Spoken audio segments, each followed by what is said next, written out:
ahora sí que agradezco la invitación aquí por parte del encuentro y pues ahora sí que a todos ustedes por estar aquí presentes. El proyecto que traigo presentando precisamente tiene que ver con el uso de la litografía dentro de la zona serrana de Querétaro. Este proyecto empezamos a trabajarlo ya hace un par de años.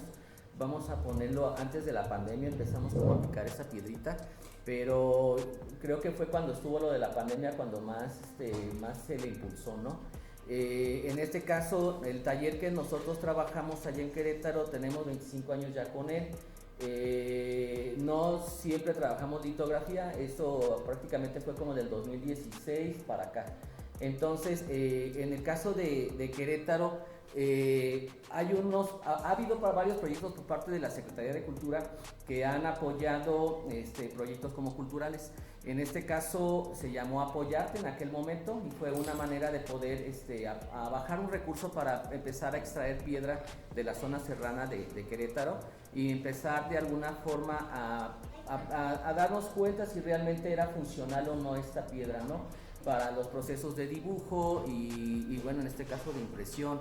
En ese sentido, pues nos trasladamos directamente a estas zonas, la zona serrana, en el caso de Pueblo Nuevo, que es una comunidad indígena de la zona de Cadereyta de Montes, Querétaro, y en este espacio con las personas con las que trabajamos en aquel momento son personas de la comunidad, no son artistas, son marmoleros, los hijos de los marmoleros y las esposas de los marmoleros. Los marmoleros estaban trabajando. Entonces, las personas con las que pudimos tratar fueron con sus parejas y con su familia. En este caso, al estar trabajando en estos espacios con personas que viven del mármol, que viven arriba de mármol, era algo como bastante importante atenderles, de alguna forma escucharles, aprenderles, que fue lo que creo que finalmente se fue a hacer, a aprender de cómo es que ellos trabajan este material, cómo lo extraen, de alguna forma cómo consideran una extracción favorable y precisamente para no perder el producto, ¿no? En el caso de aquella ocasión tuvimos la fortuna de conocer algunos talleres que precisamente nos abrieron un poco la puerta, porque también el tema ya en la zona es que como son zonas o delegaciones comunales, indígenas, no precisamente llega uno y se lleva uno la piedra, dame dos de este tamaño porque voy a practicar litografía, sino más bien lo que sucedió ahí es de que la manera de poder ingresar a la comunidad fue compartiendo de alguna manera el proceso que teníamos como inquietud desarrollar con mármol queretano, que era la litografía. En el caso de las personas de aquellas zonas, creo que ellos no conocían realmente lo que era el proceso. La aplicación de su proceso era pues tal vez algunos molcajetes, algunos morteros, algunos elementos que tenían que ver más con o equipo utilitario en casa o en su defecto algunos otros lugares donde lo ocupan más que nada como para cubiertas de cocina, pisos, partes como más enfocado como en la arquitectura, desde la mirada más como estética, ¿no? Entonces, en el caso de al estar empezando a pretender que con este mármol se podía de alguna manera generar una imagen, una reproducción o un reporte de la roca al papel, pues fue la forma en que nosotros nos acercamos honestamente a la comunidad. De hecho, una de los comentarios que se hizo con la comunidad fue precisamente que pues a mí en lo personal me interesaba conocer y saber acerca de si la roca o no pudiera funcionar, pero también yo tenía entendido pues bueno, finalmente que yo iba a obtener tal vez un beneficio, ¿no? Y en ese sentido lo que acordamos con las personas de la comunidad fue pues de que íbamos a compartirnos de alguna manera como el conocimiento, pero a su vez me iban a dar la oportunidad como de ingresar a su comunidad, ¿no? Este trabajo no fue como difícil, sin embargo sí tuvo mucho que ver con esta parte que tiene que ver con cuestiones pues, de identidad, del territorio. En esas zonas hay muchos problemas que tienen que ver con el género. Por ejemplo, a las mujeres les tienen prohibido tomar el mármol, o sea, usarlo, trabajarlo, porque aparentemente es duro, es difícil, es lastima. Entonces, ante esas situaciones, pues también uno se topaba como con ciertas barreras, donde pues precisamente el hecho de teníamos que como que convencer a los maridos para que dejaran ir a sus esposas a tomar el taller. Entonces, todas esas pequeñas contratiempos, por decirlo así, fueron algunas de las cuestiones que pues, no sé, que nos tuvimos que enfrentar. En otros casos preciso era pues cómo cortar el material, cómo preparar el material para poder dar el taller. La imagen que está atrás, pues bueno, yo la verdad es que yo nunca había visto cómo cortaban un mármol, honestamente. Entonces creo que todo eso es lo que precisamente aprendí al estar en estas zonas. Y en este caso lo que se suscitó fue precisamente que hubo una aceptación bastante grande por parte de la comunidad. Tan es así que finalmente en esta comunidad de Pueblo Nuevo pudimos implementar este primer taller de litografía comunitaria sustentable, porque prácticamente todo el mármol que usamos para el taller lo sacamos del mismo espacio, del mismo entorno.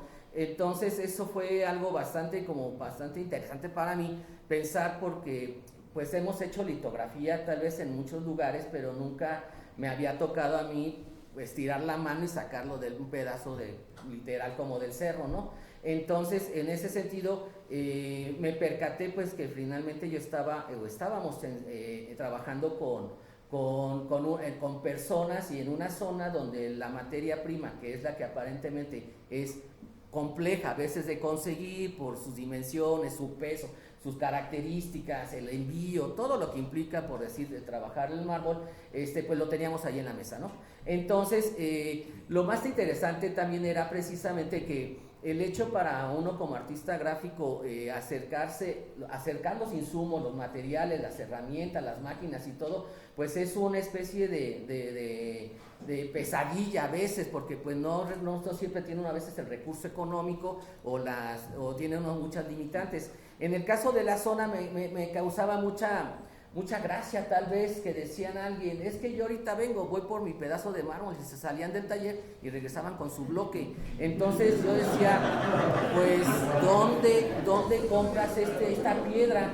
Entonces me decían, no, pues es que mi marido ahorita ya se le encargué. Entonces a los maridos los traían, pues corte mármol para el famoso taller. A mí eso me causó bastante impacto, porque honestamente yo empecé con esto por necesidad. O sea, realmente no fue algo que me interesa el mármol de Querétaro.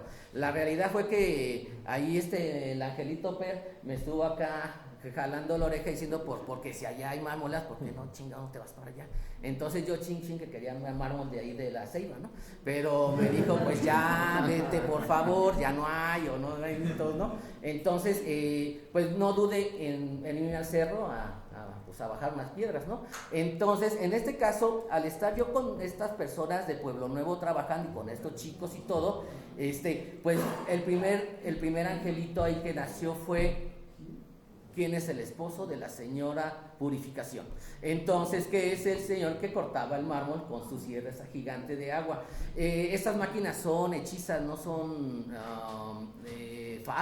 son fabricadas por las mismas personas de la comunidad. Entonces, al estar yo entendiendo que prácticamente se puede obtener el mármol de una manera aparentemente muy fácil, pues fue como un primer acierto aparentemente para poder empezar a pensar que probablemente era viable empezar a hacer litografía con roca endémica de la zona queretana. En cierto momento por ahí comentaron que las piedras filosofales queretanas, ¿no? Entonces ya era una bronca. ¿Por qué? Porque ahora teníamos que convencer, no quería que me fundaran del Face, ¿no? Entonces yo tenía que de alguna manera garantizar que este material pues funcionaba. Entonces a raíz de ello, por eso me interesaba esta plática, porque en qué momento del proceso gráfico de ponerme a dibujar la piedra y todo, tuve que hacer eso a un lado para empezar a investigar si el carbonato de calcio que contiene la piedra carbonatada cretácica realmente es funcional. estos términos tan sofisticados, pero que son honestos, tienen que ver con esta relación con el área de geociencias, por ejemplo, en UNAM, donde precisamente pues nos dimos a la tarea de analizar la roca, de ver cuántas toneladas de presión aguanta realmente esta piedra, y para poder determinar que pues bueno, por lo menos esa parte pasa, ¿no? Por el otro lado, no solamente era la parte dibujística de la escala de grises que pudiéramos de alguna manera obtener de la piedra, sino que claramente eran como varios factores que se estuvieron poniendo, cada vez se ponía como más difícil la cosa. Tener que tener como ese diálogo con la Semarnat, con los militares, que si vas a explotar, que tienes que tener un permiso para el uso de pólvora, que tienes que tener un permiso para extraer piedra de zonas con recursos naturales. O sea, era una serie como de, parecieran trabas, pero no, o sea, es a lo que se enfrenta los marmorelos día a día para poder comer, porque de eso viven. El que yo pensara que iba a llegar ahí, iba a pedir 2 piedras de 30 por 40, unas de 60 por 40 y otras de más grandes porque quiero hacer unos grabados así, fue muy romántico, la verdad. Fue difícil cargar una piedra de 40 kilos, digo, pues hay que se aguanta 40 kilos, pero hay unas más grandes, entonces realmente era como también como hasta inviable, ¿no? Humanamente, ¿no? Entonces, ¿cómo le hace esta gente para cargar, para moverse, para trabajar, para vivir en un lugar donde siempre es blanco todo, el polvo, las narices, enfermedades de la respiración, eran unas cosas así como muy terribles pensándolo, y que yo como persona o como artista iba a llegar solamente por mi mármol, ¿no? Entonces eso, la verdad es que sí abre totalmente la mirada y la manera de valorar de alguna manera estos procesos. Cada vez que yo estuve yendo con estas personas y a las comunidades, pues había otras comunidades que se quejaban que porque ellos no les daban litografía. Entonces eso para mí era genial, que a la Secretaría de Cultura pues sabes que hay necesidades, entonces pues otra lanita. Entonces pues es que habría que de alguna manera ir a terreno, porque aquí no era precisamente de que ellos vinieran a Querétaro, yo tenía que ir a la serranía. Entonces esas máquinas del maestro Pérez, los chanequitos de madera, tan pesados, pero sí aguantan. O sea, llevándonos a la sierra para dar un taller era toda una travesía, ¿no? Pero finalmente creo que fue algo o es algo muy bueno, porque al estar como en el día a día con las personas conviviendo, ya llegabas tú y decían, ya llegó la litografía. Entonces eso generaba como que la gente ya empezaba a ubicar qué era esto de dibujar sobre las rocas y todo esto. Creo que ese acercamiento con las comunidades, con la zona, con las personas y todo, de alguna manera abrió esa puerta para que empezara yo a accesar a mármoles de otra calidad, ¿no? Pareciera que a mí al principio me dieron el puro cascajo. Entonces, ¿por qué? Porque este es un pendejo que viene a comprar, ni sabe, vendan en lo que... Ahora sí que como espejitos me lo hicieron y me las dieron hasta pulidas. El asunto finalmente es de que cuando yo estuve con ellos trabajando, ya les empecé a explicar el por qué las vetas, el que yo necesitaba que tuvieran cierta resistencia, y en ese sentido empezaron a entender que no me interesaba la parte estética, sino que me interesaba la parte matérica, y que con base a ello yo es por lo que les pedía que tuvieran ciertas características. Y todavía aún así, no porque fuera experto, porque no soy experto, más bien porque estaba en ese proceso de indagar. Había algún comentario que decía, no, es que si tiene vetas ahí se va a abrir y que no, y que va a salir la beta en la impresión. Y dibujé varias, se dibujaron varias y no salía así, todo, o sea, pero no es en todo tal vez. Pero entonces lo que sí nos empezamos a dar cuenta es de que las personas al estar como conscientes de que a uno le interesaba el compartir, por ejemplo, fue que empecé a tener acceso a rocas con características más limpias, tal vez. Me percaté que la piedra que se utiliza, que yo pretendía conseguir, que era una piedra de 2 pulgadas y media, 8 centímetros, por ejemplo, de espesor, con ciertas características, pues esto no lo venden ni en Liverpool, o sea, la realidad es de que era algo especial lo que yo quería. Al comentario que me hacían, y por eso le pusimos un proyecto así, litografía vernácula sobre lápidas de la muerte, fue porque precisamente cuando yo explicaba al señor, no, que de este grosor, lo que tú quieres son lápidas de Panteón, pues entonces véndeme lápidas de Panteón. Entonces me vendieron lápidas de Panteón. Resulta que pues la venta ya en la zona es la zona parte comercial, que sería la arquitectura, todo lo que tiene que ver con acabados de casas y todo esto. La otra parte sería lo artesanal, figuritas, todo hecho de mármol, y la otra parte es la lapidaria. Entonces en la parte de la lapidaria, a la piedra con cierto espesor, ellos lo conocen como lingote. Entonces lo que empecé a entender es que hay una terminología dentro de la zona para comprar el material, ¿no? Entonces lo que hice fue comprar lápidas de Panteón, lingotes de mármol, y de esa manera empezó a haber como un diálogo con las personas, los marmoleros. Al grado final es que en este caso, esta piedra, este pedacito que tengo por aquí, que está rota, tiene una serie de manchas como de minerales. En este caso eso es hierro, por ejemplo, que se va minando. Lo que me percaté al estar ahí con ellos dialogando y haciendo todo este show es de que escogen el mármol más limpio y todo para hacer angelitos, por ejemplo, para los panteones. Todo el mármol que esté lo más limpio posible les sirve, porque ellos lo pueden meter a tornos, de tal manera que lo pueden modelar con torno como si fuera una madera, para hacer los floreros, hagan de cuenta. Entonces un mármol que tiene mucha veta, mucho cristal, todo, es muy probable que se les descascaje y se les desquebraje y salga disparado por allá y le dé alguien en la torre. Mucha gente muere en la zona, o sea, ese es el asunto también, de que hay mucha gente que, hay mucha... pues sí, hay mucha gente que por accidentes de trabajo pierden la vida. En este caso, cuando yo me doy cuenta que esos mármoles que tenían los marmoleros, en este caso los que hacen la lapidaria, era como más limpio, fue que empecé pues de alguna manera como a ingresar en estos, con ellos, a dialogar de otra forma, y pues logramos poder obtener una buena materia prima, por decirlo. Empezamos no a comprar piedras, sino como placas para litografía, sino comprar rocas de 15 toneladas para que las rebanaran como pan. Y pues todo eso era una manera de poder garantizar que tuvieras un buen material de una sola veta y de una sola extracción. Entonces en mi vida había comprado una piedrota. Entonces, y menos así, pues es un broncón, no.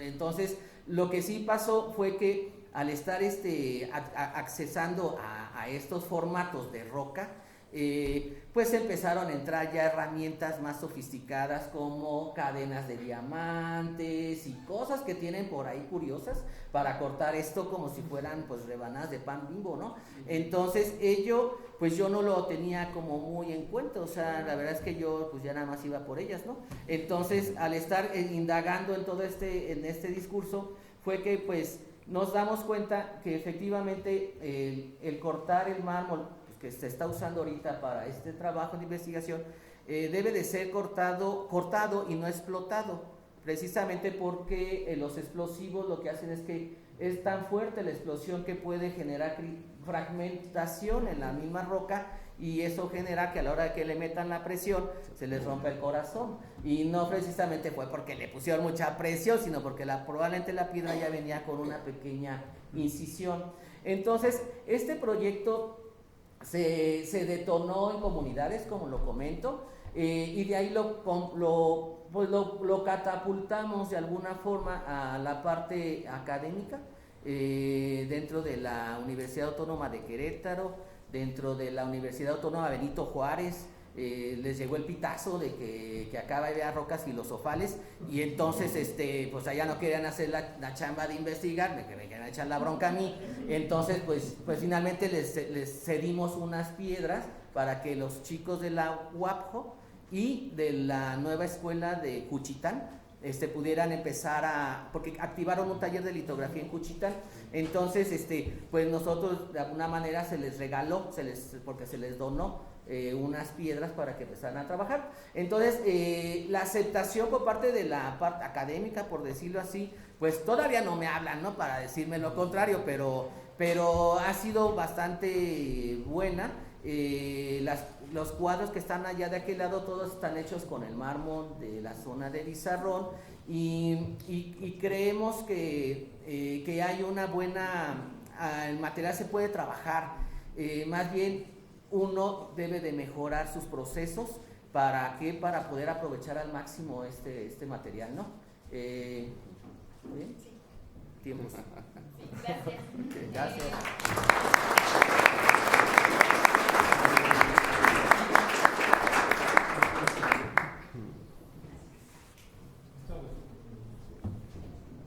La de Alvarado, ¿quién sigue? ¿Sigue yo? ¿O quién sigue? Ese es el de Miguel. ¿Es el de Miguel? Okay. No, es esta. Mira, esta es. O la otra. La camisa. Esa es. Pero la primera. 30 años de su natalicio. Esa mera. Ok. Pues buenas noches a todos, muchísimas gracias a todos los que organizan este tipo de eventos, porque la verdad es que es bien importante que podamos interactuar entre todos los que podemos compartir algo en torno a la gráfica, y sobre todo que se pueda lograr uno de los objetivos que yo tengo como impresor y grabador. Yo crecí en una época donde las técnicas tradicionales pues eran lo cotidiano para nosotros como un trabajo en el taller, ¿no? Y este objetivo que yo tengo muy particular es transmitir estos conocimientos a través de la historia del grabado, de quienes han desarrollado estas técnicas muy en particular, que en la actualidad pues no todas se desarrollan pues en conjunto, ¿no? Habrá quienes conozcan la técnica del buril, que habrán a lo mejor tenido la oportunidad de desarrollarla, otros no, pero en este caso quiero hablar del maestro Carlos Alvarado Lang, que es un maestro que en 2025 está cumpliendo 120 años de su natalicio, y a través del cual estamos trabajando en un homenaje a todo el legado que él dejó, tanto en su obra plástica como en la investigación que él hizo a través de su búsqueda como maestro grabador, como crearse como un grabador excepcional, perdón. Y pues bueno, hablarles un poco de lo que hace, de quién fue el maestro Carlos Alvarado Lang. Él fue alumno de Ursula Ríos, Leandro Izaguirre y Emiliano Valadez. En especial esta conexión con Emiliano Valadez fue su mentor directo, digamos. Él aprendió las técnicas tradicionales de él, y fue auxiliar en el taller de artes del libro. También pues bueno, su estilo en cuanto a su propuesta visual pues es completamente naturalista, pero en 1929 es nombrado titular del taller de grabado en la Academia de San Carlos. También fue director de la Academia de San Carlos en los periodos del 42 al 44, del 45 al 49, y también ocupó la dirección de la Academia de la Esmeralda. Entonces fue simultáneamente director de las dos academias, y aquí logró hacer cambios, ¿no?, en los planes de estudio que estaban actualmente vigentes en la Academia de San Carlos. Él hizo propuestas nuevas para integrar sobre todo las técnicas de grabado en metal directamente a la enseñanza con los nuevos alumnos y con sus nuevas generaciones. Y dentro de sus alumnos hay personajes como el maestro Orozco, Francisco Capdevila, Federico Cantú y Rafael Coronel, que pues bueno, algunos podemos estar familiarizados con esos nombres. Una infinidad de alumnos que salieron de las generaciones del maestro Alvarado Lang. Él como maestro también fue maestro de Philippe Braga también, que es un artista extranjero que radicó aquí en México. La siguiente, por favor. Y aquí podemos ver algo de lo que es la obra del maestro. Sus materiales, digamos que cotidianos de trabajo, fueron el metal, fueron el linóleo, la madera de pie, la madera al hilo también. Y bueno, dentro de su trabajo desarrolló capitulares para publicaciones editadas por la UNAM, además de trabajar directamente el linóleo en todos los materiales con las herramientas que son los buriles, ¿no? Nosotros trabajamos ahora el linóleo con lo que llamamos las gubias, pero en aquel entonces el maestro Alvarado trabajaba todos sus soportes, todos sus materiales con los buriles. Y aquí podemos ver en sus grabados pues, más representativos, que es Árbol Caído, que tiene un verdadero talento en el manejo del claroscuro. Este grabado está hecho en linóleo, que es una técnica de alto relieve y alto contraste. Entonces el maestro pudo lograr toda esta dinámica de matices utilizando una técnica que solo nos puede representar el blanco y el negro, ¿no? En la siguiente, por favor. También trabajó la técnica de la mesotinta, aquí en esta parte, esta imagen de aquí, que es una de las estampas que tenemos aquí, que es parte de ese trabajo, gracias maestro, que es parte de ese trabajo de rescate de la obra del maestro Álvaro Lang. Esta pieza es una placa de buril hecha en 1955, que se llama Cosecha de Aguamiel. Es uno de los maravillosos trabajos del maestro que pudimos rescatar, de su gran trabajo. Podemos, si hay la oportunidad después de la mesa, que puedan pasar a apreciar las estampas, se darán cuenta del manejo que tenía en los trazos muy finos de su obra, ¿no? Trabajó también la mesotinta, esta pieza que está acá que se llama Vista de un Pueblo, también es un grabado sobre linóleo con unos detalles impresionantes. Es la pieza que tenemos aquí, y ahí en las montañas unos detalles increíbles que difícilmente se ven, actualmente se ven en un trabajo en linóleo, ¿no? Tan fino. El trabajo a buril es otro tipo de resultado en el linóleo. Trabajó también en materiales experimentales, como es la concha el caparazón de la tortuga de Carey, ¿no? Aquí podemos ver unas imágenes de grabados muy pequeños. Sus formatos realmente no eran formatos grandes, eran formatos casi como pues, lo que llamamos ahora mini print, o sea, menos de mini print, al trabajar también las capitulares y los ex libris para diferentes personajes de su entorno. Podemos ver el trabajo que tenía en un espacio de material muy pequeño, ¿no? Estos puntas secas en Carey son muy pequeñas, no son grabados como de este tamaño, no son grabados muy grandes, y se nota el dominio del trabajo de la punta seca, ¿no? Como investigador y también como productor de obra, el maestro Carlos pudo editar gráficas en formato de carpeta a través del rescate de placas que eran del siglo XIX, que estaban en el acervo de la Academia de San Carlos, ¿no? El maestro es innovador en ciertos procesos de impresión, porque el maestro Emiliano Valadez no le compartía, pues obviamente, los secretos del grabado, ¿no? Hay muchos grabadores que son celosos de sus conocimientos y difícilmente los comparten a sus alumnos o a otros colegas, ¿no? Entonces el maestro Carlos Alvarado tuvo que investigar también a través de ese reacio compartir el conocimiento de su maestro, investigando también por su cuenta, ¿no? Entonces estos procesos de lograr estampas de una manera más sencilla, pues lo llevó a poder editar carpetas de hasta 6,000 impresiones, ¿no? Entonces esta carpeta que vemos aquí es una carpeta que rescata los grabados del siglo XIX, editada por la UNAM y por la Academia de San Carlos. Y también el maestro participó en publicaciones, como las publicaciones de libros, cantó Cuauhtémoc, él hizo los grabados para este libro. La siguiente, por favor. Dentro de sus aportaciones al grabado, el maestro modificó los tórculos, mejorando el rendimiento para no perjudicar la calidad de impresión de las estampas, ¿no? Introdujo el grabado en frío. ¿Qué es el grabado en frío, ¿no? Ahorita podemos tener como un poco de confusión con lo que es el grabado en frío. Antiguamente las planchas de metal se tenían que calentar para poder aplicar la tinta, porque las tintas no eran unas tintas con la consistencia que ahora las conocemos. Entonces las planchas se tenían que calentar para poder tener facilidad de limpieza de los excesos de tinta.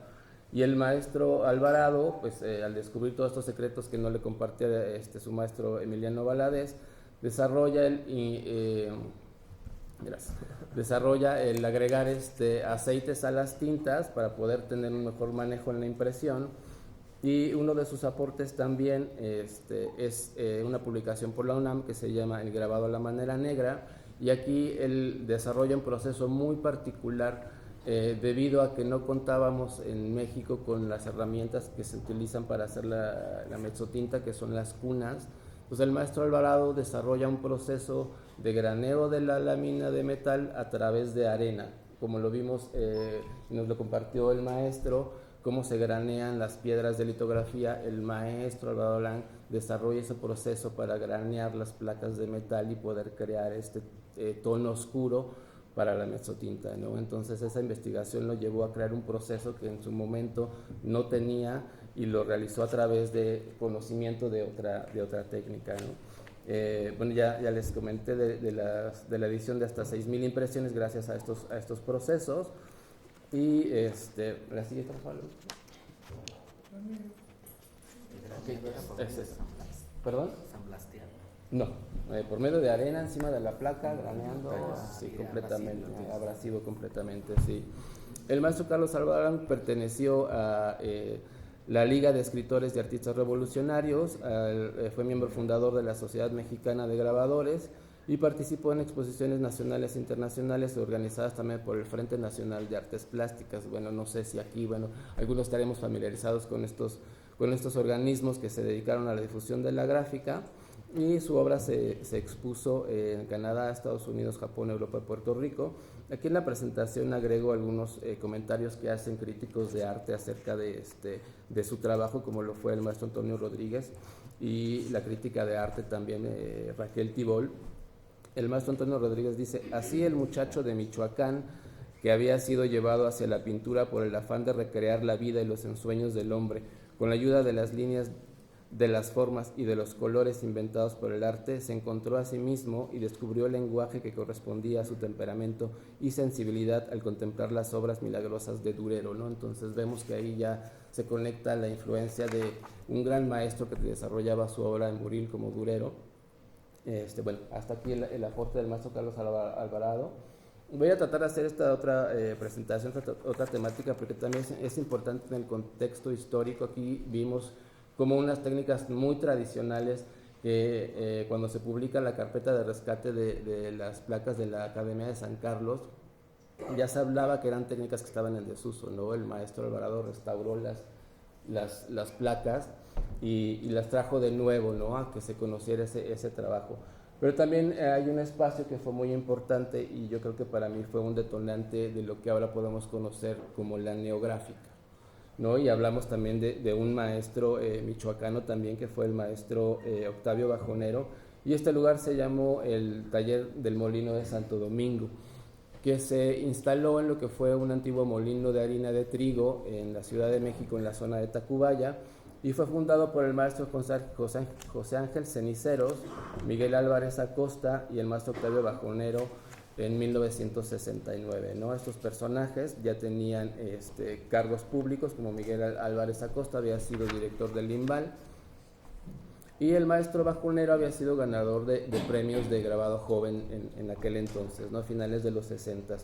Su propuesta de taller del maestro Bajonero pues era crear un espacio único en ese momento. Estábamos haciendo una transición de la obra del taller de la gráfica popular y entrando a nuevas propuestas en cuanto al desarrollo de la gráfica, ¿no?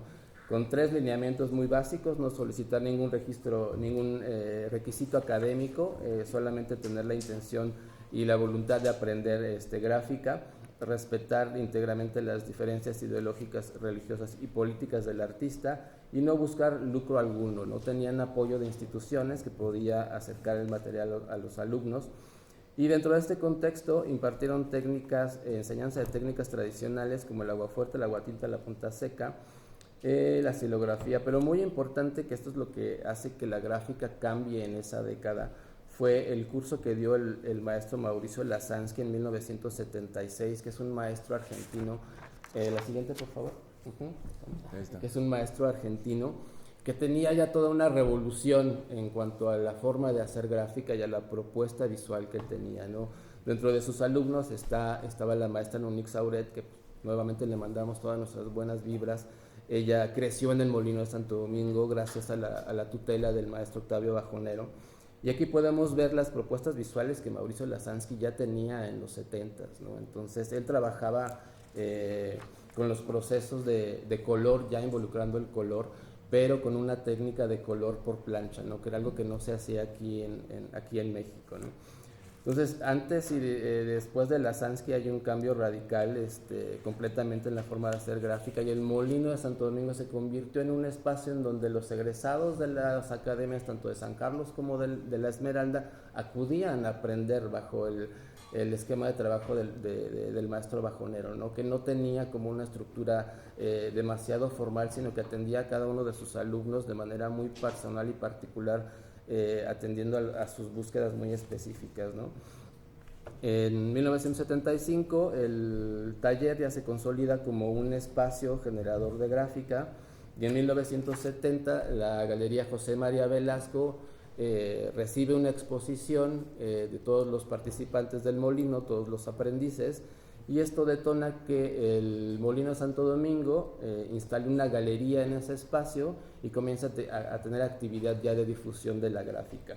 El 10 de marzo de 1971 se exhibe Presencia Gráfica, en la que participaron talleres de arte gráfico. Ya para ese entonces teníamos la participación de otros talleres que ya estaban realizando investigación en torno a la gráfica y que estaban desarrollando ya nuevas propuestas visuales, ¿no? Entonces aquí les menciono varios talleres, ¿no? También participaron la Sociedad Mexicana de Grabadores, que fue fundada en 1947. Que bueno, de todos los participantes, bueno, tendríamos que hablar como de otra historia, ¿no? En 1976 el maestro bajonero renuncia a la dirección del Molino de Santo Domingo y se nombra como director al maestro José Lascarro Toquero, ¿no? Que también es un maestro que experimentó mucho con las técnicas tradicionales de gráfica, y hay dos etapas en el transcurso de 11 años de trabajo en el Molino de Santo Domingo, que fue la etapa en la que el maestro Octavio Bajonero crea esta generación de artistas, y la del maestro José Lascarro, ¿no? Que todavía capta más artistas, y en un día llegan a tener hasta 80 personas, en donde ya interactuaban no solamente los aprendices, sino ya existían artistas que habían decidido instalar sus propios estudios dentro de lo que era el Molino de Santo Domingo, y artistas que venían de fuera, del extranjero, y participaban y colaboraban al lado ya de todos los integrantes del molino, ¿no? Entonces, en 1980 fallece el propietario del inmueble, y esto provoca pues que se cierre el espacio cultural, ¿no? Entonces, bueno, ya les mencioné que la historia del molino se divide en estas dos etapas: el maestro bajonero, el maestro José Lascarro, y las técnicas más empleadas pues fueron derivadas del grabado en metal, mixtas. Aquí ya hablamos de técnicas mixtas, ya no hablamos solamente de manejar una técnica, sino de mezclar litografía con agua fuerte, con azúcar, con todas estas técnicas para generar todas estas riquezas de nuevas propuestas gráficas en la estampa, ¿no? La siguiente, bueno, aquí tenemos del taller del Molino de Santo Domingo se crea una generación de artistas que deciden enfocarse a la gráfica, de pintores que adoptaron el grabado como parte de su trabajo cotidiano, pero también de grabadores que decidieron instalar talleres de producción gráfica. Y esto es bien importante porque son espacios en donde otros artistas que no tienen un taller disponible o en su casa para trabajar, pues acuden a estos espacios a interactuar con todos los exintegrantes ya del Molino de Santo Domingo, ¿no? Entonces, de esos espacios podemos mencionar el taller de gráfica experimental de Carolina Muciño, el taller de gráfica contemporánea de José Luis Farías, el taller de gráfica Juárez de Javier Juárez, el taller Los Tres Patios de Juan José Beltrán. No sé actualmente cuántos estén activos, pero sí el taller de gráfica Juárez es uno de los talleres que egresó del Molino de Santo Domingo, y actualmente conservan ciertos de esos procesos que el maestro bajonero les transmitió, ¿no? Entonces, la última.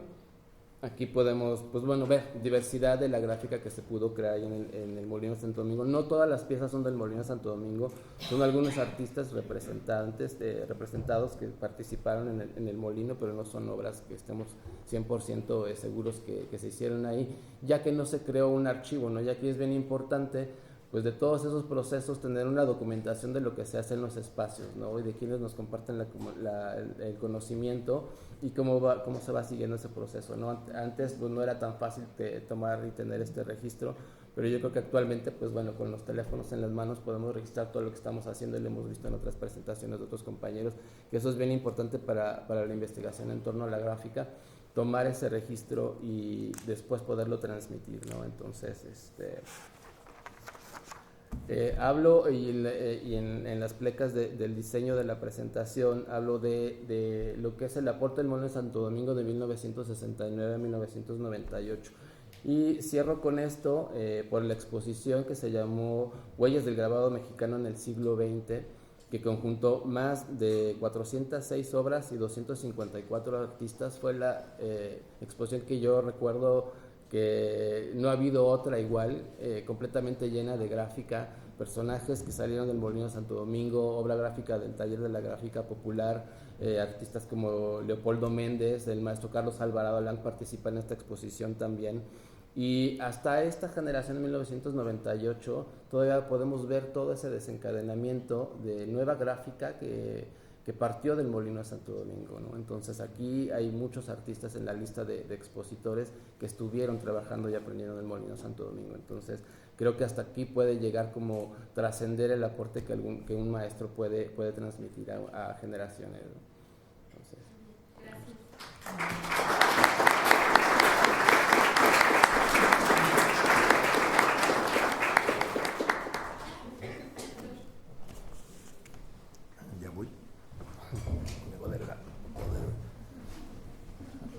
Ponme la que sigue ahorita que puedas. Bueno, hay esto de la investigación en todos los proyectos gráficos. Lo que voy a presentarles es trabajo de lo que están haciendo mis alumnos en la Universidad Autónoma del Estado de Morelos. Hay una materia que precisamente es planteamiento y desarrollo de proyectos. Esta materia se lleva en 2 semestres y tienen una parte teórica con un maestro que empiezan a ver toda la parte conceptual. A partir de esa parte conceptual se trae al taller de grabado y tienen en el taller elementos de cómo poder empezar a llevar a cabo ese proyecto. Ese proyecto es un proyecto que lo llevan durante todo un año y dentro de ese año se supone que con eso se tienen que titular. Pero aparte de que se tienen que titular, ese proyecto tiene que funcionar también para que participen en las becas del FONCA, para que también funcione para hacer exposiciones y entonces, como decíamos, también para que se puedan titular. Dentro de esto y dentro del entorno de los proyectos gráficos, como lo comentaba ahorita el maestro Farías, parte de la investigación que yo estuve haciendo de la lectografía en México con procesos digitales, todo este elemento que empezó a utilizar Mónica Meyer, Víctor Lerma y Humberto Jardón en sus inicios, es cómo llevar la investigación propia hacia los procesos de la academia y llevarlos presentados precisamente hacia los alumnos. Entonces, en esta etapa, puedes pasar más hacia la que sigue, en esta etapa, por ejemplo, te voy a presentar ciertos trabajos de la bitácora de Armando Bello, en donde ellos ya vienen de haber tomado clases de procesos tradicionales de la gráfica, ya hicieron hueco, ya hicieron relieve, ya hicieron un montón de cosas, y en este momento donde se supone que ellos ya traen más o menos cierto conocimiento, plantean a partir de la idea conceptual de la que cada quien quiere hacer algo en el taller. Y a partir de ahí yo les doy otro tipo de técnicas que pueden elaborarse, y de ahí entonces ellos lo llevan a cabo ya sea al proyecto o no al proyecto, dependiendo cómo lo quieran llevar a cabo. Y entonces, como yo les comentaba a ellos, bueno, si tú quieres imprimir sobre papel de baño, imprime sobre papel de baño porque ya sabes y me estás conceptualizando por qué lo estás haciendo así, sin necesidad de ponerme en el plan como de inicio de un taller de gráfica donde la madera va de esta manera, la tallas, la vas a poner con el buril o con la gubia, como sea, y se imprime en un papel de algodón. O sea, eso ya fue un proceso. Hay 2 partes que vamos a ver en la presentación. Una, la idea de la bitácora. Ellos tienen que trabajar y hacer un registro, que es algo que te han estado comentando. Este registro es algo que se entrega dentro de los 2 maestros, o tanto el de la parte teórica como el de la parte práctica. Y se va desarrollando y haces un corte para ver cómo van trabajando. Y todo lo que van experimentando en el taller lo van colocando en la bitácora. Dentro de eso que se va experimentando y se va colocando en la bitácora, pues van generando piezas que al final de cuentas van siendo formales. Y dentro de esas piezas formales, dentro de un semestre, pues acaban haciendo 20, 25, 30 piezas, dependiendo de lo que vayan elaborando y trabajando, con la ayuda también en ese corte de poder tener retroalimentación los chicos, por ejemplo, también de otro maestro de la universidad, que es Magali Lara, en donde participamos los 3, se les hace comentarios sobre el trabajo y siguen avanzando sobre el proyecto. Pásame a la que sigue, por favor. Dentro de esto y de esta bitácora, él, por ejemplo, en este caso Armando, va haciendo las anotaciones de lo que se va indicando. Muchos tenemos problemas, hace rato lo comentábamos en algunos maestros en donde si te hacen caso, no te hacen caso, apuntan, no apuntan, les dices que tienen que hacer, les vale gorro, hacen otra cosa. Entonces aquí la idea es que van haciendo la bitácora, van apuntando qué es lo que se les va indicando, qué es lo que tienen que hacer, y haciendo su registro. Entonces van haciendo aquí el registro, por ejemplo, los procesos de transferencia electrográfica. Cómo poder trabajar a partir de una impresión digital, ya sea láser, fotocopia, ya sea de un plotter, ya sea de una impresora normal, ya sea de un elemento digital, generar las imágenes a partir igual de inteligencia artificial o demás, y cómo llevarlas a generar lo que sería una matriz digital o una matriz de papel. Y esa matriz de papel funciona, como lo comentaba Sonia en su presentación, sobre la imagen, el trabajo directo de la imagen y hacer otros procesos sobre este mismo. Pasa la que sigue. Dentro de aquí entonces empiezan a hacer una matriz que es un collage. Este collage traen todos los elementos que quieran hacer y forman lo que primeramente son 5 matrices. Y esas 5 matrices son a partir precisamente de este collage sobre el proyecto que ellos quieren trabajar o lo que ya están conceptualizando. Y empiezan a hacer este tipo de pruebas, como este transfer que está allá, sobre lo que están generando sobre el collage y cómo entonces este collage, uno, lo tienen como un elemento fijo que puede ser una obra, luego lo escanean y tú hacen una matriz digital que la pueden tener en la computadora, pero aparte esa misma la imprimen y entonces tienen otra matriz impresa. Entonces van teniendo diferentes tipos de matrices que pueden empezar a manejar a partir de esta imagen. La que sigue. Dentro de esto empiezan a llevar entonces elaboraciones de diferentes formas, como estos objetos tridimensionales. Empiezan a ver la posibilidad de esa imagen, cómo la desmembran a partir que empiezan a hacer este collage o esta matriz y la llevan a elementos que pueden ser tridimensionales, como esta figurita que es un prisma, o se ponen a hacer transfer arriba de hojas, o sea, empiezan a tener elementos creativos en los cuales dicen, pues esto también lo puedo hacer así, esto también lo puedo traer, lo puedo meter en, no sé, en una tela, en un plástico, como todo lo que hemos estado viendo ahorita en estas matrices alternativas, ¿no? Dentro de aquí hace en la placa de gel, esta placa de gel que está muy famosa ahora en Instagram, que puede servir para monotipos y otro tipo de cosas. Algo en particular con Armando es que también le gusta el performance. Entonces, me lo cotorreo con el asunto de que ahí haciendo performance, a ver cómo lo combina con la gráfica. Entonces él dice que está haciendo perforgráfica. Y dentro de la perforgráfica entonces viene y se imprime el cuerpo y empieza entonces a generar estas placas de gel con tinta en las cuales él empieza a imprimirse el cuerpo y luego lo empieza a pasar al papel y cómo lo empieza a buscar precisamente a partir de la idea del cuerpo. Él está en una definición en la cual cómo utiliza el cuerpo y también su sexualidad y entonces cómo la empieza a buscar dentro de las dos partes. Dentro de esa tenemos, y aquí vamos con Sofía Flores, que después les voy a presentar otros trabajos de los demás.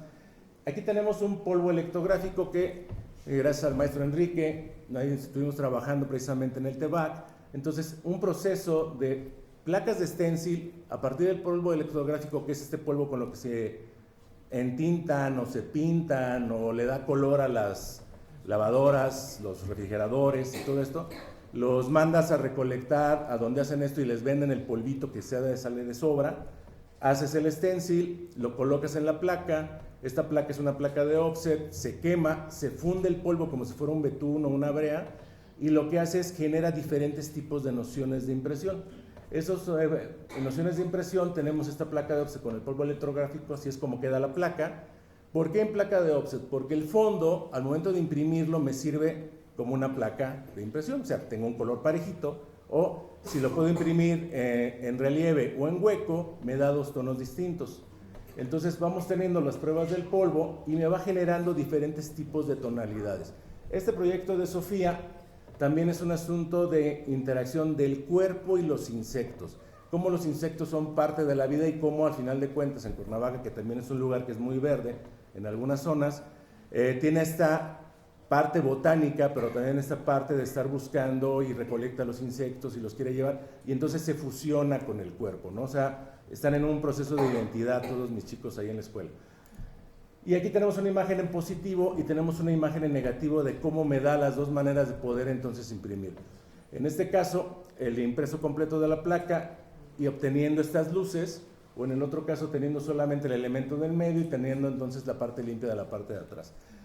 Y estos, como decíamos, yo se les voy enseñando sus procesos técnicos ya dentro del salón, pero lo empiezan a volcar precisamente a su proyecto personal.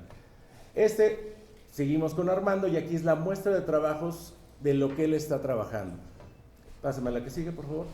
Aquí, por ejemplo, él me hace este índice dentro de los trabajos y la bitácora, dice collage analógico, piezas únicas de transfer inject, pieza única de impresión inject sobre papel de estraza, pieza única de fotocopia inject sobre papel de estraza rojo, collage de soporte bidimensional a partir de transfer, rodillografía le puso a la placa de gel, ella le puso ya el título, la extracción de la estampa del cuerpo, pieza litográfica, proyecto colaborativo volcanes y proyectos personales, la siligrafía, pruebas de color, electrografía y el gofrado electrográfico, que también ya le puso como gofrado electrográfico. Cada quien le pone su título, que es la parte más bonita.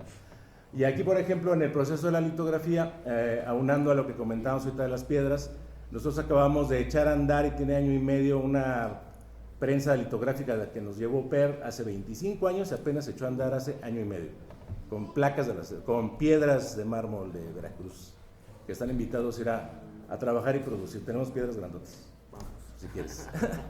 Entonces, aquí son las piezas finales, entonces ahí tiene su collage analógico. Esta es una pieza, pásame la que sigue. Esta es otra pieza que empieza a trabajar, ya empieza a hacer entonces piezas formales que puede generar una exposición con ella. Aquí empieza a tener estas nociones de cómo va a llevar esta imagen de la matriz a los transfers sobre los diferentes tipos de soportes. Comentábamos por ahí que antes, a lo mejor el papel bueno, o comentaban que el papel de Bolivia puede verse feo, pero que es el bueno porque aquí es más bueno, pero aquí es cómo poder tener diferentes papeles y los resultados. Si él me dice que el papel de estraza es el chido, se queda en el papel de estraza, ¿no? Por ejemplo. Y aquí tenemos precisamente la pieza en el soporte tridimensional en cómo está él abordando su elemento objetual, ¿no? de la tridimensión. Pásame el que sigue, por favor. Esta es otra pieza de transfer a partir también de otra pieza tridimensional. Aquí hay un punto bien interesante. Yo siempre les pido series de 5. Entonces van experimentando, a lo mejor empiezan a tener 3. En el momento que empiezan a tener la segunda, se empiezan como a motivar y entonces empiezan a hacer las que siguen y empiezan a generar hasta más de 5. Y entonces ya deciden cuáles son las 5 que les estoy pidiendo para poder tener calificación. Pero al momento de tener 5, pues aquí ya tenemos alrededor de 15 piezas, por ejemplo. Pásame la que sigue. Estas son las rodillografías, entonces de la estampa del cuerpo ya como elementos completos en un papel o estampa completa. Y estas son piezas de siligrafía en donde él ya está experimentando. Él también trae ahorita un rollo de empezarse a poner más piercings y demás, y cómo se pueden llevar a cabo ese cuerpo a la estampa. Entonces entramos a que casi todas son piezas únicas, pero también hacen reproducción de series, dependiendo cuál sea el sistema o lo que quieran trabajar. Y entramos un poco a lo que decíamos de los efectos del editor, ¿no? Empiezan a hacer ciertas ediciones a partir de aquí. Entonces, si buscan a alguien que es Aquito, pues ese es Armando. La que sigue es una pieza ya en variaciones de colores. Pásame la que sigue. Y aquí me voy a centrar en esta parte. Algo que también hacemos en el taller es ver la manera en cómo ellos pueden interactuar con otro artista. Entonces, aquí a partir de este proyecto de Tomás Casademun, que es un fotógrafo bastante loco, de ahí que vive en Cuernavaca, él es miembro del sistema y él hace fotografía con colodión y todos estos procesos antiguos, pero él los produce, o sea, en su casa hace el algodón y hace el papel para imprimir la foto, hace todo el colodión con químicos y más y todo, o sea, hace todo el proceso completo y se fue a fotografiar todos los volcanes que tenemos en México y dentro de eso entonces parte de su interacción es imprimirlas en carteles de offset y luego irlas a pegar para que se vayan interviniendo espacios. Pero dentro de eso, hablando con él y trayéndolo al salón, me dice, están todos los pósters y que hagan lo que quieran los chicos con él. Y entonces, a partir de ahí, les dije, tienen que escoger 5 volcanes y a ver cómo resuelven el trabajar con alguien más, no como cadáver exquisito, pero sí como verse forzados a trabajar en el proyecto de alguien más y cómo obtener resultados. Y estos son parte de los resultados que se empiezan a trabajar. Impresiones normales, estas son en siligrafía, en donde hacen la fotografía, hacen el transfer sobre la placa, intervienen la placa y la imprimen, ¿no? Pero esa es una general. Vamos a ver el trabajo de los chicos. Este es el trabajo precisamente de Armando, donde los fondos son de su cuerpo, en donde está imprimiendo sobre el papel, y él decidió imprimir los volcanes en acetato y hacer entonces la unión de las dos formas para poder tener esta parte entre transparencia y el cuerpo. El que sigue. Estas son de Sara, precisamente en donde ella tiene una obsesión interesante sobre las sillas y algo bien interesante de su proyecto es que en su casa las sillas están colgadas en la pared Y si alguien llega de visita, descuelgan la silla de la pared, la ponen en el piso, se sientan todos y las vuelven a colgar. Y entonces las sillas que ya van dejando de desuso no las tiran, sino que las van colgando. O sea, un performance constante en su casa muy loco.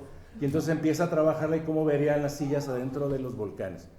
Este es de Sofía, el mismo insecto que vieron que hace rato se estaba fusionando. Entonces aquí cómo pone los volcanes en donde este insecto a partir del linóleo, o sea, está haciendo una matriz, digamos, tradicional con estos transfers sobre el papel, y esas son resinas con color pegadas también en el papel, en donde pareciera que es la lava del volcán que está saliendo, pero que también entonces es un monstruo que está dentro del mismo volcán. La siguiente pieza, estas son de Caín, Caín solo, precisamente, en donde nos llama, estas los empieza a pintar sobre los elementos de los volcanes, pero las siguientes series también las empieza a abordar, ¿no? También este personaje trae un proceso de identidad donde está cambiando de identidad y lo quiere representar en los volcanes, por ejemplo.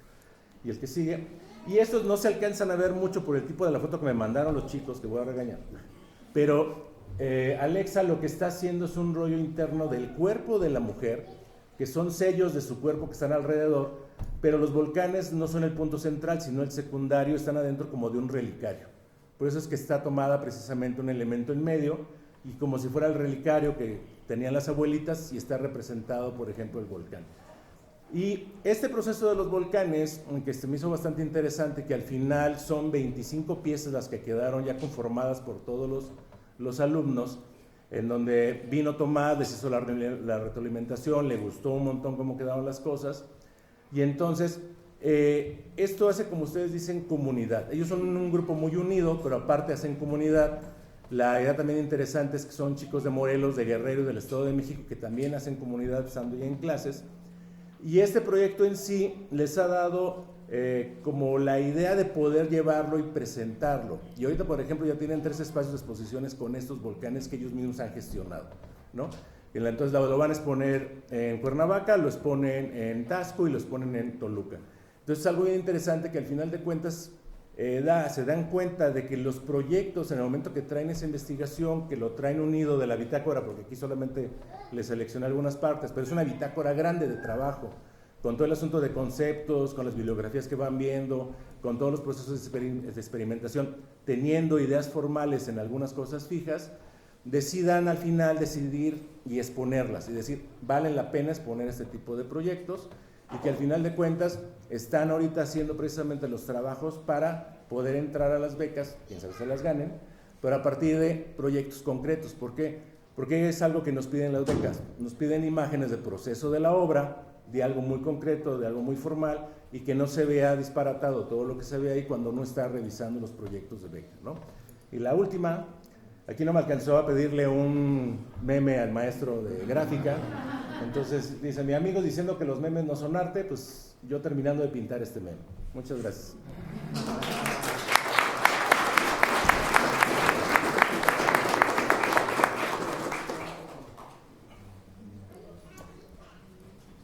Tengo que terminar.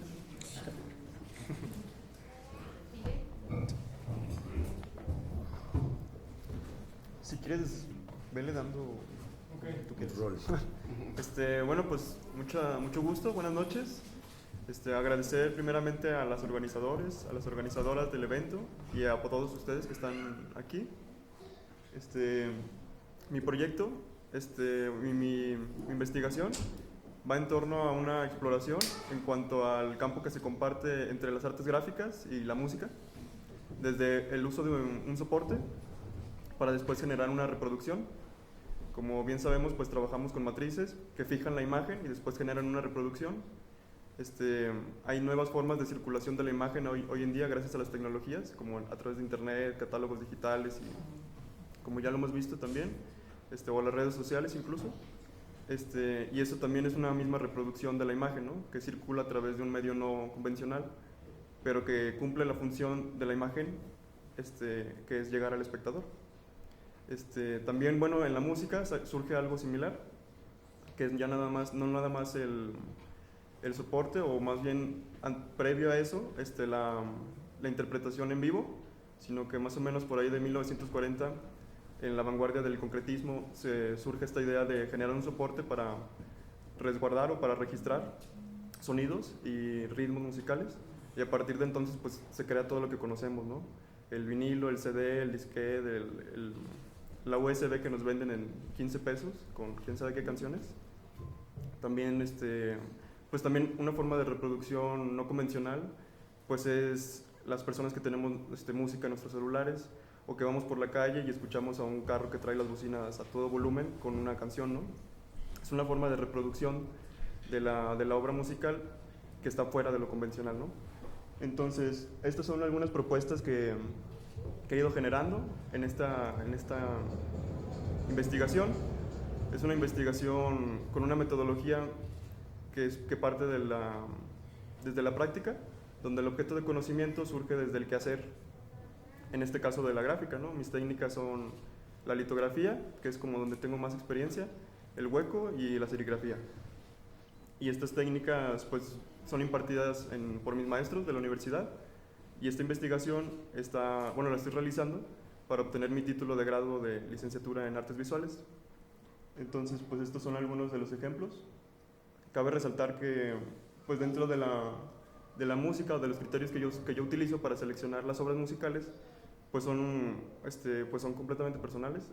Hay muchas, yo trabajo por carpetas, entonces en cada carpeta exploro un ritmo o un género, y a partir de eso genero mi obra de manera, con una improvisación similar a la que se utiliza en la improvisación de la música, que luego pensamos en la improvisación como conectarnos a un canal que nos lleva, pues no sé, a algo más, pero en realidad no. O sea, la improvisación en la música es mucho estudio, hay muchas escalas, que son las escalas de jazz, por ejemplo, que sirven para improvisar, y es un diálogo constante entre escalas, y en lo que yo hago en mi trabajo, pues es algo similar. Parto de un trabajo dibujístico profundo, donde trato de analizar sobre todo el dibujo del natural, para después empezar a trabajar desde la imaginación. Y esta imaginación pues me lleva a una propuesta más lúdica, la cual yo interpreto de manera personal y emocional esa impresión que me deja la pieza musical, y la cual yo traduzco a imagen gráfica, ¿no? Entonces esa traducción a través de la impresión emocional también se deriva desde una de las líneas de argumentación de mi investigación, que es la de la memoria rítmica y la memoria musical, y cómo estas convergen en la posibilidad de una imagen gráfica. Hay muchas disciplinas que utilizan un soporte para después generar una reproducción, la fotografía o el cine. Dentro de mi investigación yo trato de justificar el por qué las artes gráficas y por qué no la fotografía, o por qué no desde la misma música, por qué no desde la pintura, o del cine, ¿no? Entonces algo que he aprendido gracias a esta investigación, y que es también parte de mis líneas de argumentación, es como la reproductibilidad de la imagen gráfica, que parte pues desde esta idea de un soporte que genera imágenes y reproducciones, pues se comparte, como ya les comenté, con la reproductibilidad y las posibilidades de reproducción de la pieza musical, y cómo se puede convertir en una pieza audiovisual. Por ahí, no sé si ya pasó, presentaba una propuesta de presentación de estas imágenes, donde la persona tiene o está en contacto con la imagen, y al mismo tiempo tiene un dispositivo de MP3 con unos audífonos para que pueda escuchar la canción o el momento de la canción en la cual yo generé esta impresión emocional que me lleva a traducirla a las artes gráficas, ¿no? Aquí está. Parte de mi proceso también es mucho el dibujo, y por eso pongo partes de mi bitácora, donde pues me he encontrado la forma y la solución a generar, a solventar los problemas que me puede generar mi propia investigación, y a través de eso pues genero mis temáticas. También,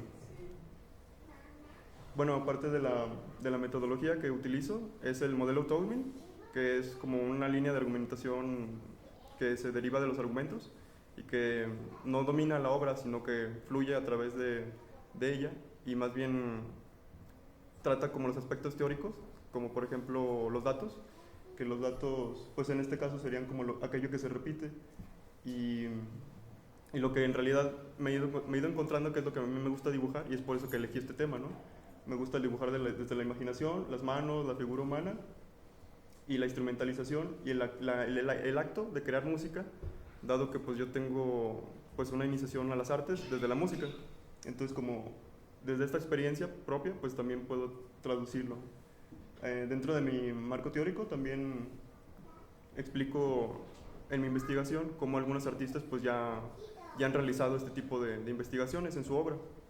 Por ejemplo, el pintor Yasmo Art, que es de aquí de Guanajuato, y entre otros. O sea, pues incluso aquí me he dado cuenta como que hay personas que realizan trabajo donde se une la gráfica y la música, y me parece muy interesante dado que pues es algo que desde la forma en la que trabajamos pues tiene como mucha lógica, o por lo menos yo encuentro mucho sentido, ya que es de una manera muy rítmica, desde el uso de la gubia o el uso del crayón para la litografía, o el uso del cuerpo al momento de imprimir en una serigrafía, ¿no? O sea, son maneras rítmicas y son formas y figuras que se expresan a través de distintas disciplinas, puede ser la música o puede ser otras. Entonces, pues un poco eso es mi investigación y ya. Muchas gracias.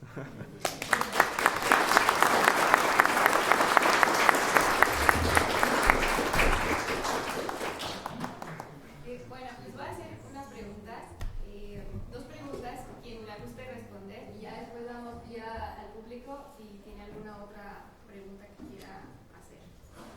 Bueno, cada uno aborda la investigación desde diferentes vertientes, ¿no? Entonces, ¿quién y cómo se valida una investigación en la gráfica? Y bueno, ¿es la academia, la comunidad, el público o el propio proceso es quien valida esto? ¿Y qué conflictos o tensiones hay en ese momento? Yo traigo mi acordeón, si me da. Traigo mi acordeón porque nos mandan las preguntas. ¿Es la 3? Es la 3, ¿no? Okay. ¿Quién y cómo se hace? La 2, la 3. La pregunta es, ¿por qué no nos uniformamos? Sí, lo que estaba pensando, nos quedamos sentados salteados, ¿no?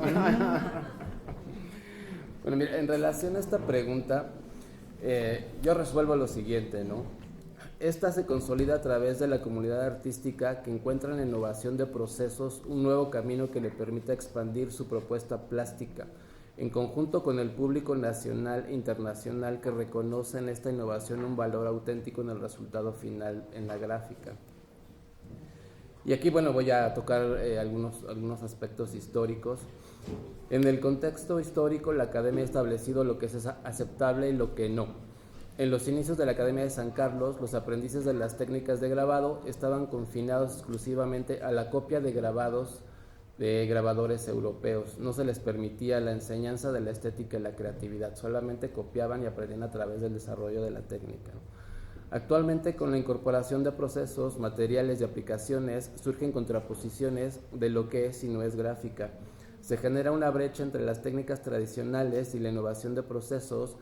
Yo lo percibo de manera muy personal así, llegando al desuso de algunas técnicas, priorizando en ocasiones solo una técnica o dos en desarrollo, sin buscar la interacción entre técnicas. Y esto lo hago de manera muy particular porque yo en el entorno en donde estoy en la Ciudad de México, de repente me saturo demasiado de imágenes monocromas desarrolladas en linóleo, ¿no? No tengo nada en contra de ellos, pero creo que podemos ir más allá después de que pasamos por una etapa de transición del taller de la gráfica popular al Molino Santo Domingo, donde todo es completamente diferente. Siempre existirá tensión entre lo tradicional y lo contemporáneo. Lograr una coexistencia entre los dos aspectos es un reto, pero también es una certeza que detrás de un proceso innovador debe de contarse con un excepcional dominio de la técnica tradicional.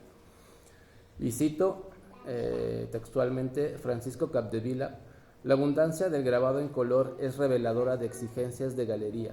La gráfica recurre al color cuando necesita llamar la atención y meter las cosas por los ojos. La aplicación del color en el grabado no obedece a una necesidad intrínseca de desarrollo de la expresión artística. Lo cierto es que la estampa en color rápidamente ganó adeptos, hablando de aquel momento, entre los artistas, y su recepción entre los coleccionistas fue sumamente favorable. Paulatinamente, las objeciones de algunos artistas se diluyeron, como fue el caso de Capdevila. Cierto es también que cuando la Academia se involucra en la investigación y refuerza y consolida el trabajo realizado, como es el caso de las aportaciones de Carlos Alvarado Lang, el grabado La Manera Negra, publicado por la UNAM, el caso del maestro Antonio Díaz Cortés, quien invitó, y aquí pues bueno, vamos a perdernos un poquito de contexto, quien invitó a Krishna Reddy a impartir cursos de la técnica por viscosidad en la Academia de San Carlos. Y es que este tema yo lo toco en la primera pregunta. Ayer tuvimos una muestra de lo que se llama, lo que llamaron roll-up, ¿no? Pero es una técnica que es bastante vieja, desarrollada en los 70s, que originalmente no se llama técnica de roll-up, se llama técnica de viscosidad de tinta o color simultáneo de impresión en intaglio. Y no fue desarrollada, como lo comentó el maestro Gilberto ayer, sino fue por Stanley William Hayter, que está denominada esta técnica como la técnica Hayter, sino fue desarrollada por un maestro hindú que era escultor, que trabajaba en el taller del maestro William Hayter como su colaborador. Entonces, esta investigación que hace y el resultado donde llega él para la impresión simultánea de color en intaglio, lo hace pues a través de esta experimentación accidental al momento de bloquear por accidente una zona con aceite del grabado y tratar de entintar con rodillo. Entonces ve que no hay adherencia de la tinta, y ahí es donde yo digo que es bien importante documentar, ¿no? Y estar bien documentados de la técnica, porque a veces se adjudica el proceso a quien lo populariza y no a quien lo crea, ¿no? Entonces el maestro Krishna Reddy trabajó 10 años en el taller del maestro Hayter, casi sin la aprobación del maestro Hayter para esta técnica, y después se la adjudica. Y el maestro Krishna Reddy hace una publicación sobre esta técnica en 1988, ¿no? Entonces, es parte como de ese contexto de la primera pregunta que quería yo responder, que es importante tener este contexto histórico, ¿no? Y documentar lo que se hace y las tensiones que se generan entre lo que pues de repente sí aceptamos, no aceptamos, ¿no? Cuando la academia se involucra, pues ya hay un respaldo, ¿no?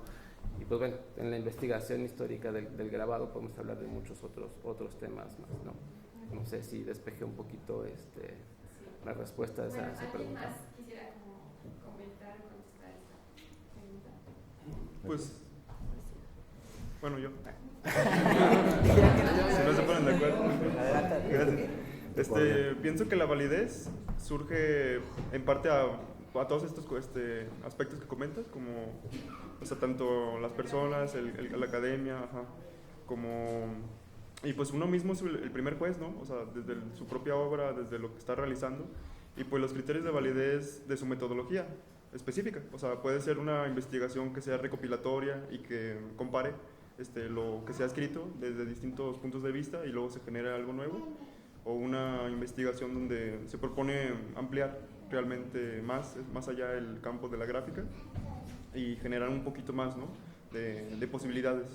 Y pues eso, según los criterios de validez, pues puede ser desde la academia, que son como los que ya le dan un sello oficial, se podría decir, de formalidad, que también sirve mucho, pues como comentaba el maestro, pues para que pueda funcionar dentro de un sistema operativo, que pueda ser federal, estatal o de becas, ¿no? O de recursos.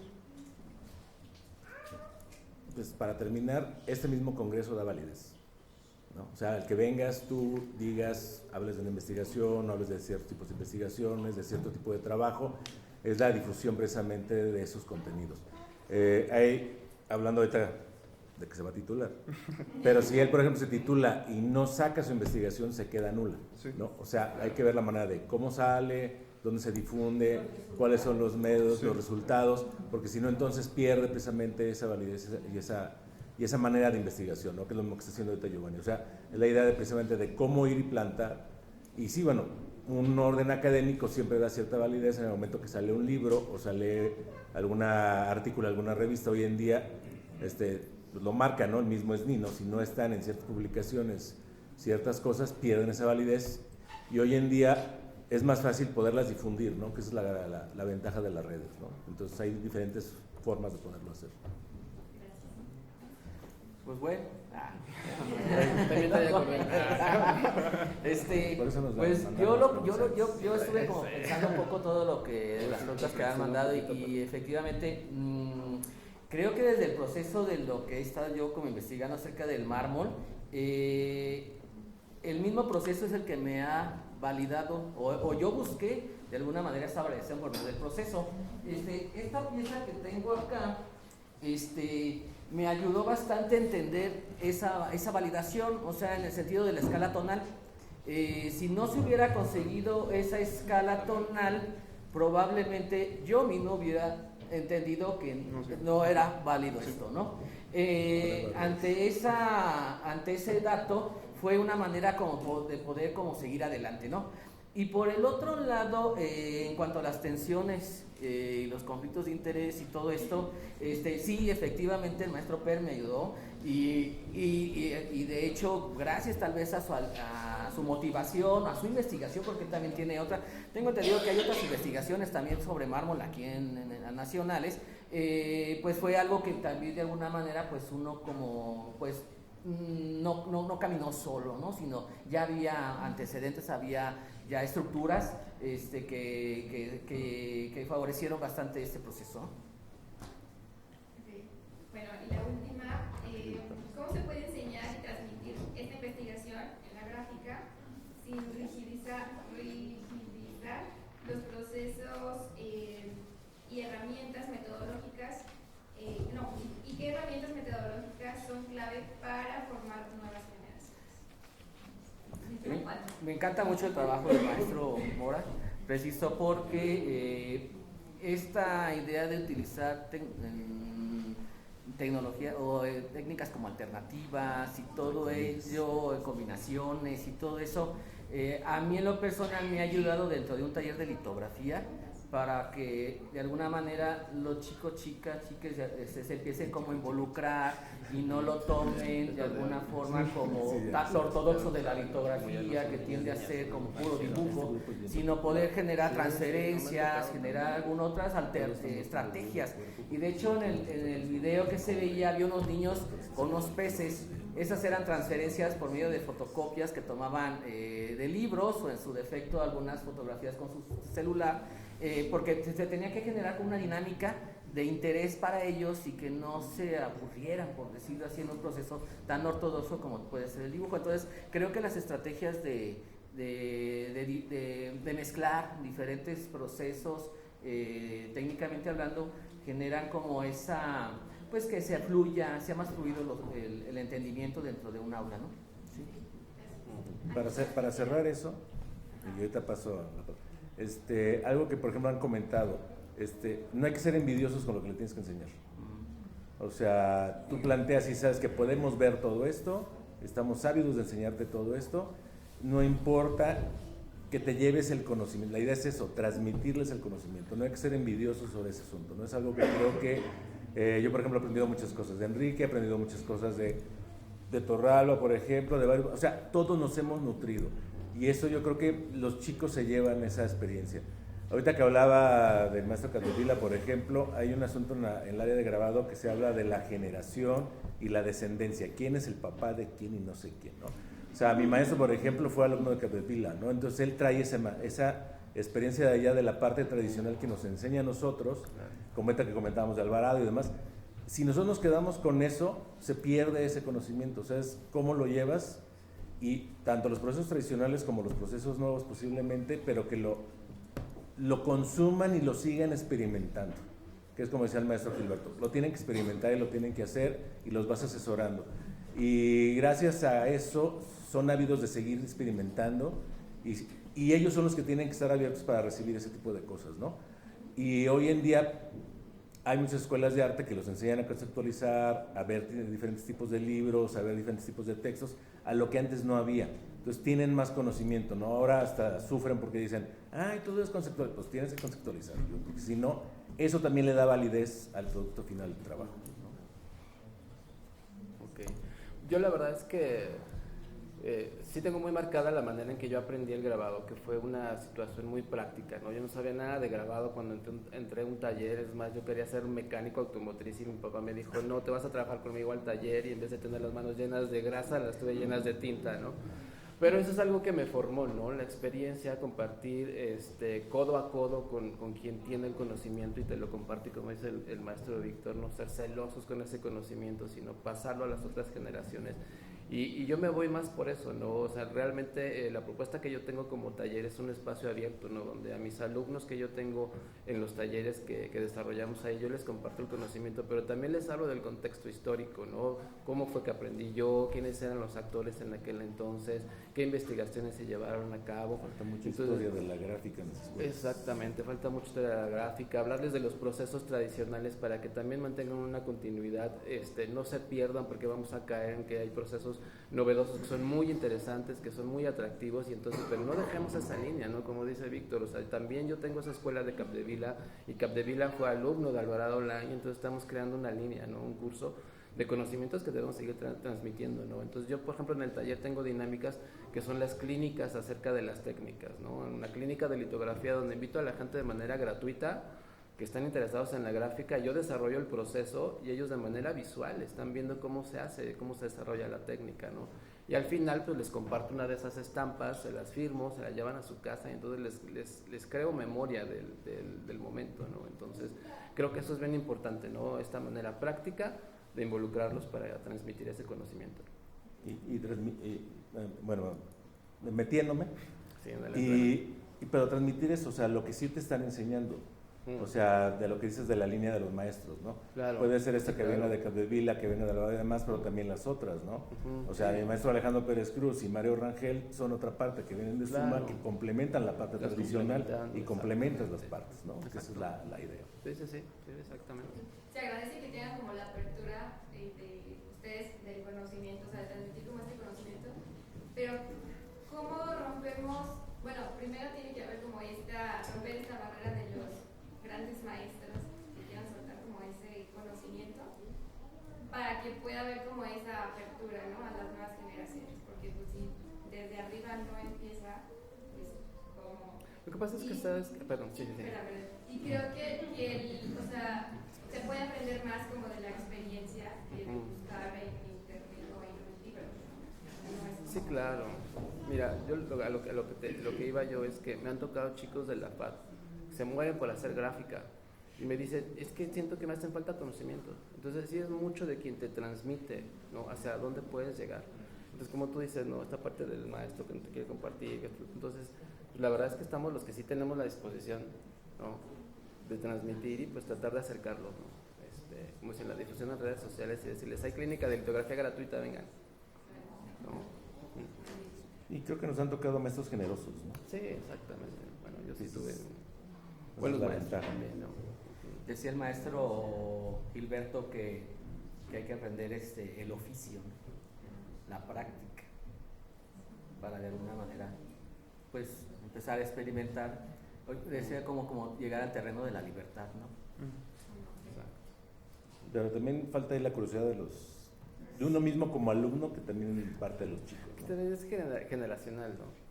De repente vemos tanto TikTok, tanto YouTube, hicimos un tutorial de grabado, a ver, ¿qué es hacer grabado, no? Entonces, creo que a veces no es como el camino, ¿no? Bueno, que ahí yo creo, por ejemplo, como estudiante, que si se inculca una reflexión crítica, no solamente práctica, con todo su oficio y con toda su tradición y su historia, que es súper rica la de la gráfica, sino una reflexión crítica que te permita conceptualizar y que te permita entender teóricamente tu investigación y contextualmente, pues eso te lleva a preguntarte cosas más allá del simple hacer por hacer. O sea, en mi caso de mi investigación, pues, o sea, fueron tantas las preguntas que me fui generando que la investigación fue surgiendo sola. O sea, me fui dando cuenta de que el lenguaje y la narración ya existía ahí, solamente había como que encontrarla, ¿no? O sea, que irla encontrando en los libros o preguntando con los maestros o escuchando y pues simplemente generando una reflexión crítica que también se debe de inculcar por los maestros. O sea, no solamente esta tradición, sino este interés y esta búsqueda en no quedarte con lo que te dicen, sino en realmente tratar de investigar y encontrar la realidad que se oculta, ¿no? Detrás de las cosas. Ser curioso, sí. Metiches. Por ahí dijeron que el grabado era metiche. Hace rato. Esa búsqueda. Buscar. Bueno, Están los demás. Que ya mirándonos a nosotros, ya nos entretuvimos ahí. No me acordaron que había más. ¿alguien quiere hacer una pregunta? Todo quedó bien claro. Mi pregunta es para el maestro con su proyecto de investigación sobre el mármol. Bueno,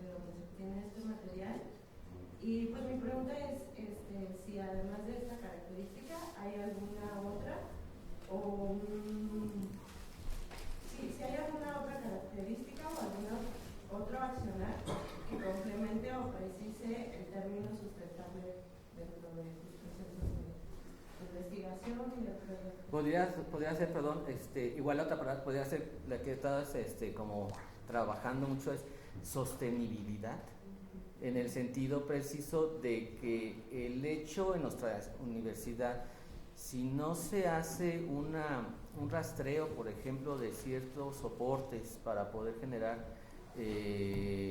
o llevar a cabo ciertos contenidos de materias, por ejemplo, básicamente pues se tendría que cerrar esas líneas, ¿no? El hecho está en que al estar considerando extraer mármol de la zona serrana, pues también eso ayuda a que pueda ser sostenible una línea terminal en gráfica dentro de la universidad. Entonces era importante pues indagar más allá de la compra, más bien buscar alternativas que pudieran ser, pues sí, esta parte de la sustentabilidad, pero también esta parte de la sostenibilidad, o sea que realmente el taller se pueda sostener por sí mismo en cuanto a insumos, porque sin ellos no es como viable una materia como tal, como por ejemplo litografía. En el caso de Querétaro, el taller que nosotros estamos como trabajando, no hay como muchos talleres de litografía, y uno de los problemas es precisamente ese, que el acceso a la materia o al material es complejo porque se busca desde la compra o la importación de materiales a nivel nacional. Entonces, en el momento en el que más allá de comprar buscamos, creo que ahí de esa forma puede ser que un taller de litografía dentro del estado pueda sostenerse por sí mismo.